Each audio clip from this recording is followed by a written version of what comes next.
Hi, my name is Dr. Hussein Hadi from the Department of Pathology and Forensic Medicine at Mustansiriya University. In this series of 4 lectures, heart diseases are addressed from pathological point of view.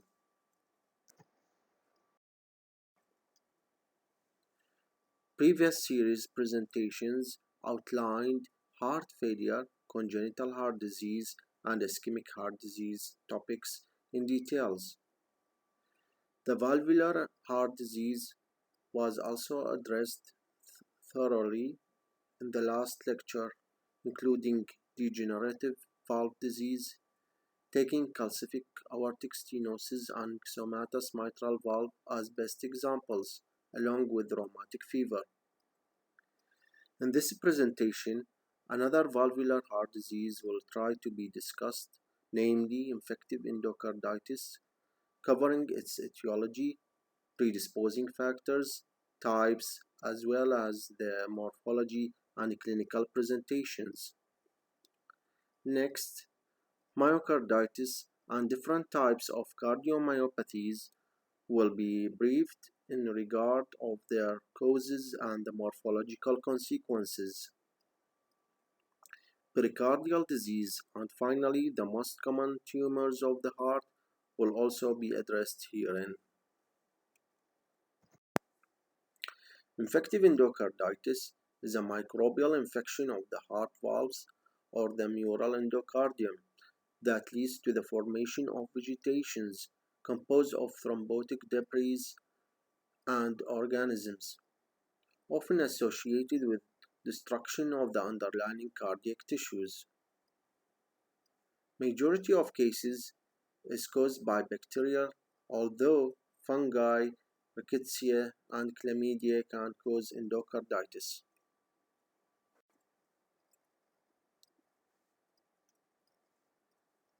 The infective endocarditis is classified into acute and subacute forms depending on the intrinsic microbial virulence and whether underlying cardiac disease is present. For the etiology and pathogenesis of the infective endocarditis, it occurs during episodes of bacteremia, for example, intravenous drug abusers, tonsillectomy, infection elsewhere in the body, in addition to previous dental surgical procedures, for example, catheterization and or tribal skin injury. The predisposing factors of infective endocarditis is first the abnormalities of the heart. Any condition cause increased hemodynamic trauma to the endothelial surface, for example, ventricular septal defect, rheumatic heart disease, calcific aortic stenosis, or mitral prolapse. Secondly is the prosthetic heart valves. The third predisposing factor is the host factors that impaired defense mechanism such as neutropenia, immunodeficiency, malignancy, diabetes mellitus, and alcohol or intravenous drug abuse. Infective endocarditis could occur as subacute or acute form. Subacute bacterial endocarditis caused by low virulent microorganisms, for example Streptococcus viridans of alpha hemolytic group or Staphylococcus albus. The valve is already diseased, and the bacteria adheres to the injured surface of the valve could proliferate along with fibrin and platelet and leukocyte that lead to vegetations which project from the surface. For the morphology of subacute infective endocarditis, in gross appearance, the vegetations of subacute infective endocarditis characterized by the following. First, large size. Next is friable, not sterile, and give rise to emboli. This figure shows the infective endocarditis as subacute endocarditis in the right hand image caused by Streptococcus viridans of a previously myxomatous mitral valve. The large friable vegetations are denoted by arrows.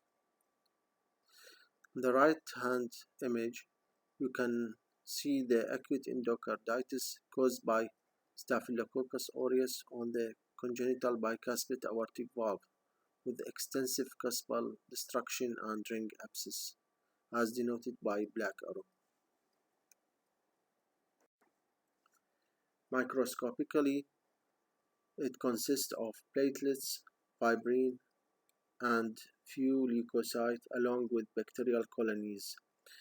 But the vegetations of subacute infective endocarditis are firmer and associated with less valvular destruction and less likely to erode the myocardium. Clinically, the patient could be presented with fever, malaise, mild anemia, weight loss, or systemic emboli because of the friable nature of the vegetations and because the emboli contain large numbers of microorganisms. Abscess often develops and can lead to septic infarcts. Effects of embolization in kidney, renal infarcts, and glomerulonephritis could occur that leads to hematuria. A large spleen and clumping of the nails, especially in subacute infective endocarditis, could occur. Neurological deficit, retinal hemorrhage, and blindness is another effect of embolization. In the skin, petechiae are noticed, while in the nails, splinter hemorrhage could occur.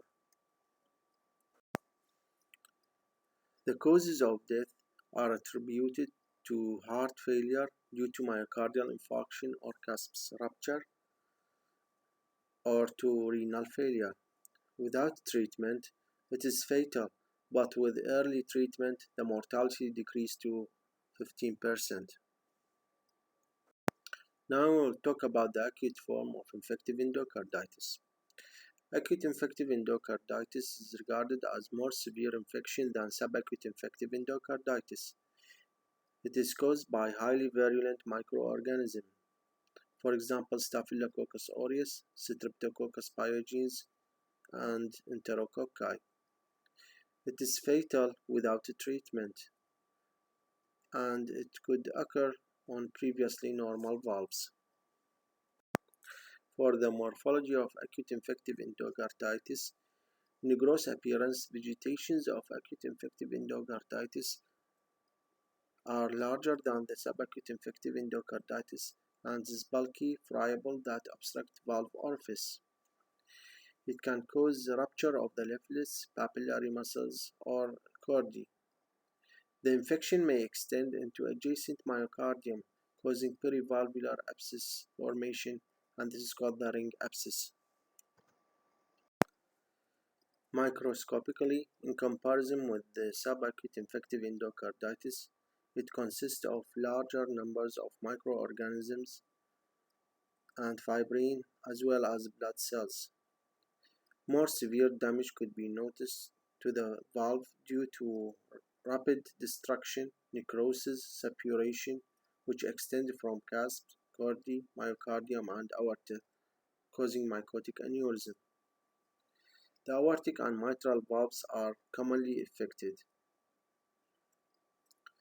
Clinical features: the patient could be presented with high fever, shaking chills, and other evidence of overt septicemia.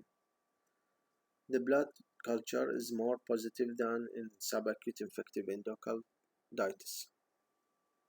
Other form of vegetations that could cause valvular heart disease is called the non-infective vegetations. The best example of which is first the non-bacterial thrombotic endocarditis, secondary is the Liebman-Sack endocarditis. The non-bacterial thrombotic endocarditis, or so-called marantic endocarditis, it is the non-infective, sterile, and tend to occur in persons with a hypercoagulability state and in very ill persons. The size of the vegetations are small, about zero point 0.1 to zero point 0.5 centimeter and give rise to emboli that can cause infarcts in the brain, heart, and other organs. In contrast to infective endocarditis, the sterile valvular lesions of non-bacterial thrombotic endocarditis are non-destructive. The Liebman-Sack endocarditis is regarded as another type of non-infective endocarditis. It is characterized by the presence of sterile vegetations on the valves of the patients with systemic lupus erythematosus. Other heart diseases that could affect the myocardium are the myocarditis and cardiomyopathies. We start with the myocarditis. The myocarditis is the inflammation of the myocardium with the resulting injury, usually acute, serious, and lead to heart failure, but full recovery is possible. The most common cause of myocarditis is the viral infection. These viruses are the Coxsackie virus A and B, influenza, cytomegalovirus, or the HIV. As I said, it is the most common cause, usually mild, and affect infants and young adult males. Microscopically, you can notice interstitial edema, lymphocytes, and necrosis of the muscle fibers. The second cause is bacterial infection, like Staphylococcus aureus or Streptococcus pyogenes. In microscopic appearance, you can notice focal suppuration, polymorph neutrophils, and muscle necrosis. The toxins could be regarded as other cause and liberated from diphtheria, typhoid, pneumonia. Microscopically, generalized muscle damage, lymphocyte with or without polymorph neutrophil could occur.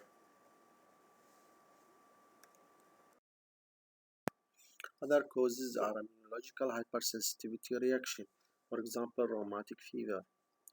Chagas disease caused by Trypanosoma cruzi could play a role in forming myocarditis.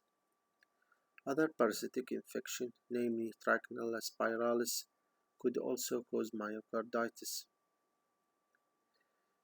Granulomatous TB, sarcoidosis, syphilis could also play a role. However, it could be unknown or idiopathic. In acute myocarditis, the heart may appear normal or dilated. In advanced stages, the myocardium typically is flabby and often mottled with pale and hemorrhagic areas. Mural thrombi may be present. Microscopy appearance is influenced by the etiologic agent. It is characterized by edema, interstitial inflammatory infiltrates, and myocyte injury. The involvement is often patchy and can be missed on endomyocardial biopsy. If the patient survives the acute phase of myocarditis, lesions may resolve without significant sequelae or heal by progressive fibrosis. Other disease that could affect the myocardium is called the cardiomyopathy. It is a heart disease resulting from primary abnormality of the myocardium. Excluded from this heart failure caused by hypertension, valvular heart disease, myocarditis, and systemic diseases. It is of three types. First is the hypertrophic cardiomyopathy. It is characterized by asymmetric septal hypertrophy, leading to banana-like shape of ventricular cavity on longitudinal section. It is idiopathic subaortic stenosis. Systemic function is preserved in this type of cardiomyopathy, but abnormal diastolic filling because of small chamber size, which leads to low stroke volume. Intermittent ventricular outflow obstruction could also be observed. Hyperkinetic contraction that rapidly expel blood from ventricular cavities could be seen in hypertrophic cardiomyopathy. The hypertrophic cardiomyopathy is mostly caused by missense mutations in one of several genes encoding proteins that form the contractile apparatus. This is called the sarcomeric proteins. The transmission pattern is usually autosomal dominant, with variable expression. Most common are mutations in beta myosin heavy chain and to lesser extent myosin binding protein C, troponin T, and alpha tropomyosin. This figure shows the hypertrophic cardiomyopathy with asymmetrical septal hypertrophy. Grossly, you can notice a banana-shaped ventricular lumen, and the left atrium is enlarged.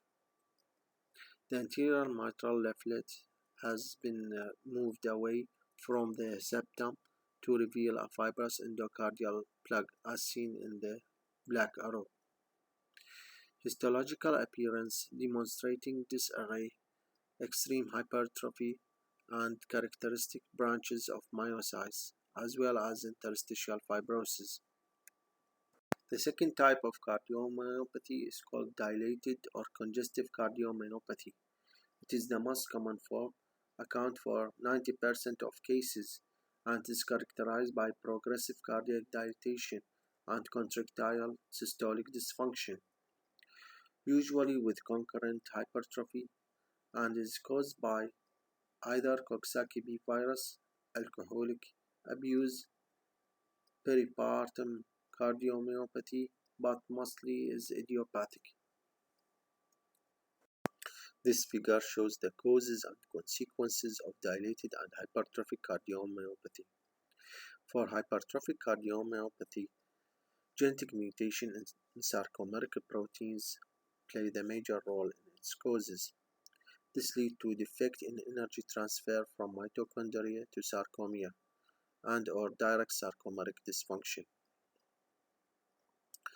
For the dilated cardiomyopathy, the non-genetic causes play the major role, and this includes the myocarditis, peripartum, toxic effect caused by alcohol, or it could be idiopathic. The genetic causes account for just 20 to 50% in its cause of dilated cardiomyopathy. It is an autosomal dominant inheritance being the predominant pattern, for example mutation of alpha cardiac actin. The X-linked dilated cardiomyopathy, for example mutation in dystrophin. Other genetic forms of dilated cardiomyopathy include the mutation of mitochondrial proteins involved in oxidative phosphorylation and mutation in cytoskeletal protein such as dysmine. All of these lead to defect in force generation, force transmission, and or myocyte signaling. For both the dilated cardiomyopathy and hypertrophic cardiomyopathy, clinically the patient could be presented with heart failure, sudden death, atrial fibrillation, or stroke. Regarding the morphology of dilated cardiomyopathy, as seen in this figure, four-chamber dilation and hypertrophy are evident. A small mural thrombus can be seen at the apex of the left ventricle, as denoted by the white arrow. The non-specific histologic picture in typical dilated cardiomyopathy with myocyte hypertrophy and interstitial fibrosis is noted in figure B. I already talked about the hypertrophic and dilated cardiomyopathy. The third type of cardiomyopathy is called the restrictive cardiomyopathy. It is the least common form and is characterized by decreased ventricular compliance, leading to impaired ventricular filling during diastole. It is mostly caused by first the amyloidosis is caused by deposition of extracellular proteins with a predilection for the formation in soluble beta-pleated sheets. Next is the endomyocardial fibrosis, is a disease of children and young adults in Africa and other tropical areas, characterized by dense fibrosis of ventricular endocardium and subendocardium. Laffer syndrome is another cause, at which there is hypereosinophilia, and eosinophils initiate endocardial necrosis followed by fibrosis. For the morphology of restrictive cardiomyopathy, the ventricles cavity are not dilated, and the myocardium is firm. However, both atria are typically dilated. The subject is the pericardial disease. As you know that the pericardium is a fibrous sac consisting of two layers. These are the visceral and parietal layer, and containing about 30 to 50 ml of fluid. Gradual accumulation of fluid does not lead to increased pericardial pressure, while sudden accumulation will lead to increased pressure, and this leads to cardiac tamponade, leading to low cardiac output, severe hypotension, and low pulse pressure that cause cardiogenic shock.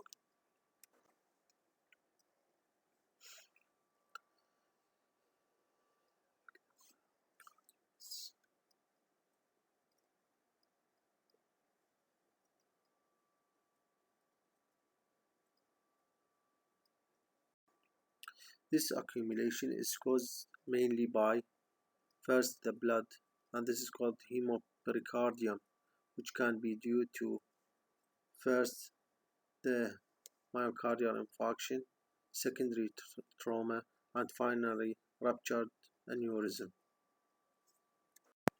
Secondly is the hydropericardium, pericardial effusion, which means accumulation of greater than 100 ml and is caused by heart failure, nephrotic syndrome, or hypoproteinemia. Acute pericarditis is an acute inflammation. It is caused by either infection, mostly by viruses, but also by other microorganisms, for example, pyogenic bacteria, mycobacteria, and fungi. It could also occur secondary to acute myocardial infarction, cardiac surgery, radiation to mediastinum, and uremia. Less common causes are rheumatic fever, SLE, and metastatic malignancy. The morphological appearance depends on the cause. For example, in uremia, rheumatic fever, and viral infection, the exudate is fibrinous, giving rise to better on-bread appearance, while in bacterial infection, fibrinoperulent suppurative pericarditis develop areas of frank pus. In TB, cause caseous formation. This image is for purulent pericarditis, at which there is a yellowish exudate with pus formation that has pooled in the lower pericardial sac. Moreover, pericardial metastatic malignancy can lead to shaggy fibrinous exudate and bloody effusion. It is noted that acute fibrous and fibropurulent pericarditis mostly resolve without any sequelae, with the extensive suppuration or caseous formation. However, healing can result in fibrosis, causing chronic pericarditis. Chronic pericarditis is rare and may be associated with delicate adhesions or dense fibrotic scars that obliterate the pericardial space, so the heart cannot expand normally during diastole. This is called constrictive pericarditis. Clinically, the patient could be presented with atypical chest pain that is not related to exertion and worse in recumbency. Friction rap could also develop. Cardiac tamponade, which include faint heart sounds, could also develop. There could be distension of the neck veins, and finally decline in the cardiac output and choke. You should know that different types of tumors could affect the heart, at which the most common tumor of the heart is a metastatic one. The primary cardiac tumors are uncommon and mostly benign. Accordingly, the five most common tumors in descending order of frequency, which accounts for 80 to 90% of all primary heart tumors. These are myxomas, fibromas, lipomas, papillary fibroblastomas, and rhabdomyomas. However, angiosarcomas constitute the most common primary malignant tumor of the heart. Finally, both myxoma and rhabdomyomas are covered in this talk as an example of the heart tumors. Myxoma are the most common primary tumors of the adult heart.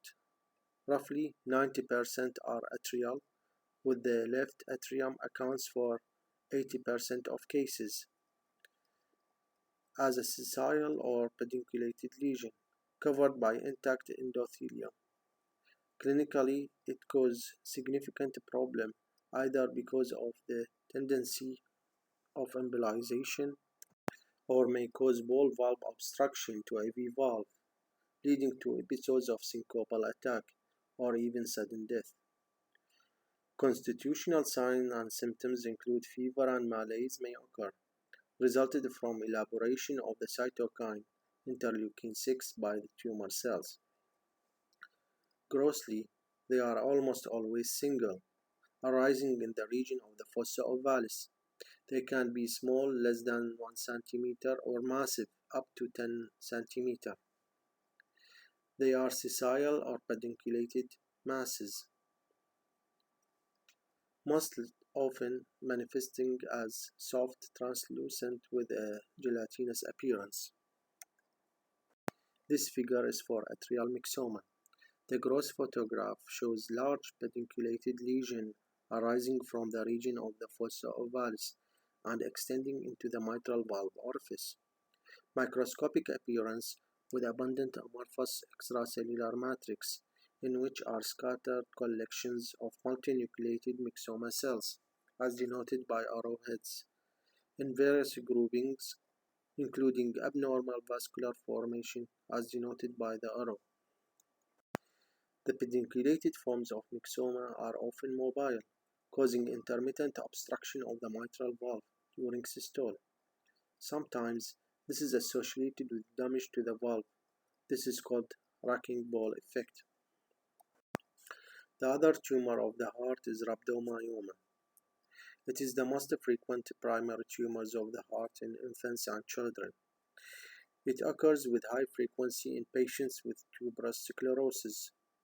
In addition, it can arise mainly in the ventricle as multiple rounded nodules of pale translucent tissue. The microscopic appearance of cardiac rhabdomyoma shows eosinophilic polygonal cell containing numerous glycogen-laden vacuoles separated by strands of cytoplasm running from the plasma membrane to the centrally located nucleus, so-called spider cells. Here is a list for some suggested readings, mainly for cardiomyopathy and myocarditis. Hopefully you will find it useful for you. Thank you.